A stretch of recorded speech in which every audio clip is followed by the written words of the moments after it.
3 বছর ধরে কাজের টাকা পাইনি, তার সাথে দেখছি এখন প্রকল্পটা বন্ধ হয়ে গেছে। সংসার চালাতে আমাদের খুবই কষ্ট হচ্ছে। 2021 থেকে আমরা 1 টাকা পাচ্ছি না। এখন ভাদে মরছেন দিনমজুররা।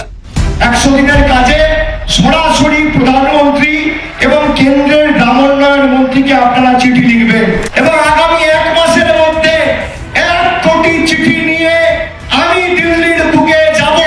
100 দিনের আন্দোলন দিল্লির বুকে হবে, কৃষি ভবনের বাইরে হবে, কাঁধে কাঁধ মিলিয়ে লড়বো আর মাথা উঁচু করে লড়বো। গান্ধী জয়ন্তীতে 2রা অক্টোবর দিল্লি চলো ডাক আজকে এই মঞ্চ থেকে আমরা দিচ্ছি।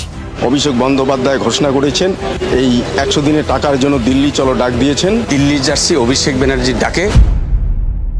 আর 29 তারিখ বিকেলবেলা ইমেল করে জানাচ্ছে যে আমরা স্পেশাল ট্রেন দিতে পারবো না। আপনার দয়ায় আমরা বসে নিই, আমরা বিকল্প ব্যবস্থা করে নিই।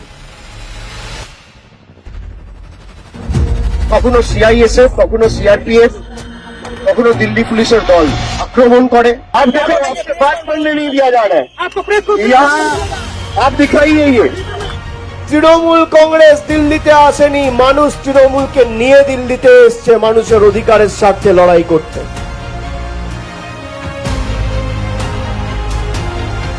আমাদের 3 ঘন্টা ধরে অপেক্ষা করিয়ে এখন প্রায় 15টা বাজে। 4টের সময় এই মন্ত্রী বিজেপির প্রতিনিধি শুভেন্দু অধিকারীর সাথে দেখা করেছে।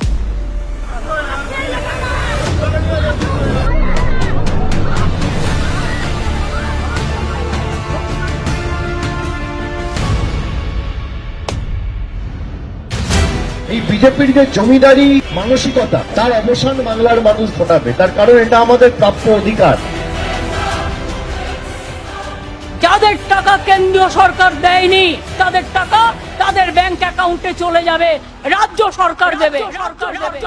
আমাদের নেত্রী মমতা বন্দ্যোপাধ্যায় এবং মামাটি মানুষের সরকারের মুখ্যমন্ত্রী জব কার্ড হোল্ডারকে তার বকেয়া পাওনা মিটিয়ে ডাইরেক্ট ব্যাংক ট্রান্সফার করে তাদের অ্যাকাউন্টে টাকা পৌঁছে দিয়েছে। 100 দিনের কাজ চালুর নির্দেশ হাইকোর্টে। 100 দিনের টাকা কোর্টে বলে দেওয়ার পরেও সুপ্রিম কোর্টে চ্যালেঞ্জ করে বিজেপি গেছে যাতে বাংলার জব কার্ড হোল্ডার তাদের টাকা না পায়। রাজ্যে ফের চালু হচ্ছে 100 দিনের কাজের প্রকল্প।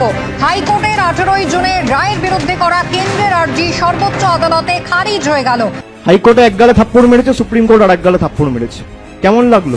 এত ক্ষমতা, মানুষের ক্ষমতা লাগে, কারোর ক্ষমতা টেকে না।